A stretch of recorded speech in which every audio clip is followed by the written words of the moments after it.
Hi guys, meron naman tayong bagong gadget na i-unbox at i-review. Siyempre related pa rin sa homeschooling, pwede rin sa work from home. So ito yung Logitech H111 stereo headset. Okay, so unbox natin para matest.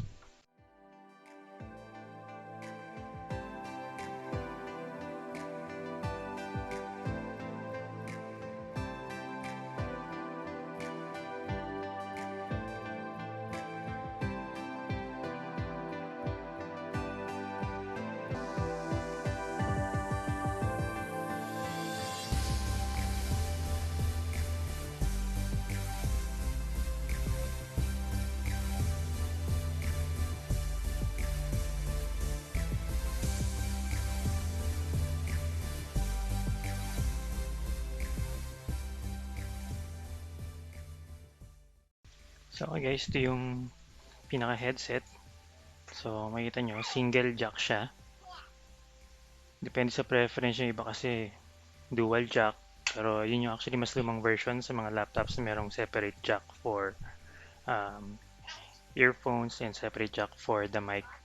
So ito parang sa mga pwede siya sa mobile phones na dahil isa lang yung jack, nandun na yung both earphones and mic. So actually mga bagong laptops ngayon, meron din single jack na lang din. So yan. So sa quality, typical quality, Logitech quality naman, magaang lang yung material niya, plastic na plastic. Tapos yun, okay naman yung rotate niya. Hindi siya fully 360 pero almost. Ayan, ganyan yung rotation niya. Para pwede siyang sa kaliwa or sa kanan ng mukha. So, adjustable din. Ayan.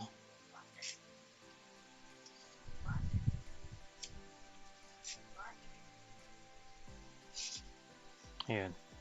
So, yun nga lang parang first impression ko dito sa parang foam niya, manipis lang. So, feeling ko madali itong sira tsaka baka masakit sa tenga dahil ramdam mo yung plastic dahil manipis lang yung foam niya. So, sana may replacement na mga foam. Ayan. Okay, so ito-test natin to para marinig nyo kung okay ba yung audio. Pero before natin i-test to, test din natin, paparinig ko sa inyo yung sound coming from the built-in mic ng phone. Tapos yung iba pang earphones, like yung stock generic earphones, tulad nito, para ma-compare nyo kung ano yung tunog niya. Okay? I-remove ko lang tong headset na gamit ko para gamitin ko yung built-in mic ng phone. Okay guys, so ito yung built-in mic. Tinanggal ko na yung headset na gamit ko. Ito yung headset na ginagamit ko. Ito Jabra to. So actually ito yung ginagamit sa office. So ito yung mga heavy duty type na headset. Pero mahal yung mga ganitong units I think mga 2,000 to 3,000 yung range ng ganitong klase ng stereo headset. So yan, may controls pa siya. And USB siya. Okay, so nagsasalita ako mga 1 foot away from the phone. So, in-expect ko humina yung mic. Okay, sa test ko naman, papanigan naman sa inyo yung using the stock earphones ng Huawei. Original to. 3.5 jack din siya. So, kabit natin ito para marinig nyo. Hi guys, so gamit ko na ngayon yung Huawei earphones.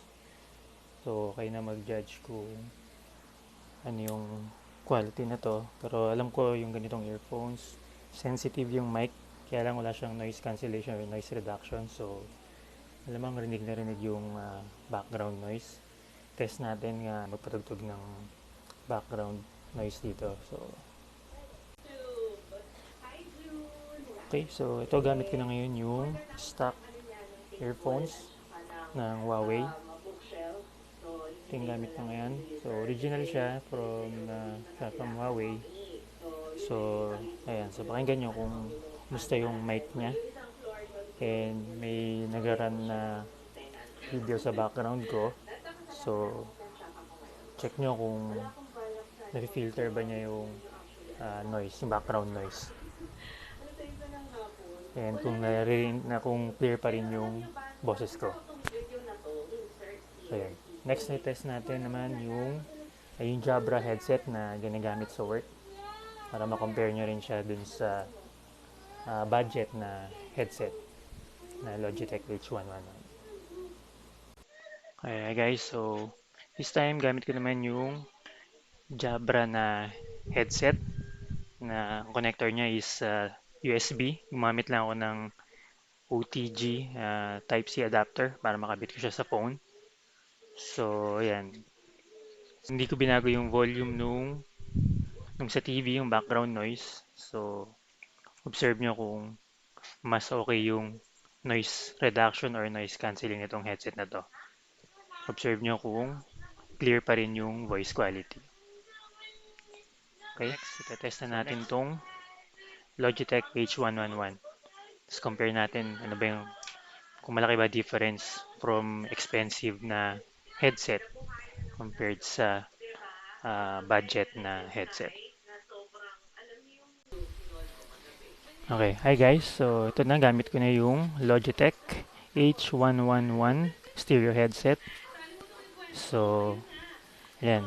Yun pa rin, nagra-run pa rin yung background noise. So, observe nyo kung effective ba yung noise cancelling or noise reduction ito.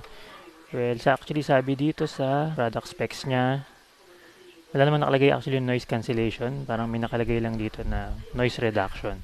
So, alam ko iba pa talaga yung may mga noise cancelling na feature. Pero yun, so sana maganda yung result nitong test na to. Sana hindi naman ganun kalaki yung difference niya from expensive headsets kasi yung kaninang Jabra 2,000 to 3,000 range yung mga ganun. And ito nakuha lang ng ang price niya kasi is 450 pero out of stock ata and nasa Cebu pa. So ito yung pinakamurang nakita ko. So, 475 and nag-out of stock din to. Hintay lang namin maging available and in-add to cart na namin kagad.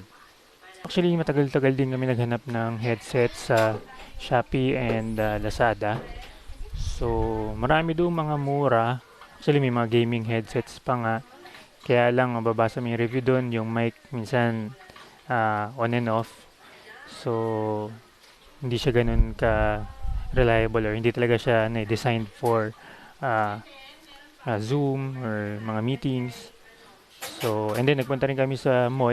Nagtanong kami dun sa mga Databits o sa mga stores na nagbebenta ng mga headset. And sabi nga nila hindi rin talaga hindi nila ma-recommend yung mga gaming headsets dun dahil more on sounds lang talaga sila, hindi siya dun sa mic. And actually nire-recommend din talaga nila yung from Logitech. And recommended din daw nila is yung mga may USB connection. Yan, sabi, according sa kanila, yung may USB connection daw, yun daw yung may noise cancellation. So, pero not sure about that. Verify nyo na lang din. Importante, check nyo yung specs kung talagang may noise cancellation siya. So, pero ito kasi Logitech, at least known brand. Hindi na kayo kailangan mag-risk din sa mga walang brand na nasa Lazada or Shopee. Pero nagkaroon na ako ng Logitech headset before na ang model niya alam ko H110. Yun naman ata yung may dual jack. Hindi ko siya ma-recommend kasi sira din kagad yung mic niya and hindi rin ganun ka-clear yung sound from the mic. So, ito yung medyo may mga nakita ko maganda yung review itong H1111. Nga pala, before kayo bumili ng headset, tip ko lang, check nyo muna kung saan nyo gagamitin yung headset kasi kung sa phone or sa tablet, most likely gagamitin nyo dun is yung single jack 3.5mm or pwede rin namang USB, kaya lang kailangan nyo ng OTG adapter para ma-plug nyo siya sa Type-C port ng phone or micro USB port ng phone nyo. So yun, tapos kung sa PC naman, check nyo yung PC or laptop nyo kung dual jack ba siya or single jack lang. Kasi kung dual jack yung laptop nyo tapos ito yung gagamitin nyo, H111 na single jack, kailangan nyo rin ng adapter kasi separate yung jack nun for mic and earphones. So, double check nyo. O kaya ito yung napili ko rin, ideal sa akin kasi yung laptop na gamit namin, single jack siya. Tapos kung gusto kong gamitin sa phone, pwede rin yung single jack.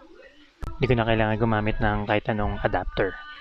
Ayun, sana makatulong tong video sa mga naghahanap ng headsets for homeschooling or work from home. And yun, so thank you. Sana nag-enjoy kayo sa video na to. And see you in the next video. Thank you for watching.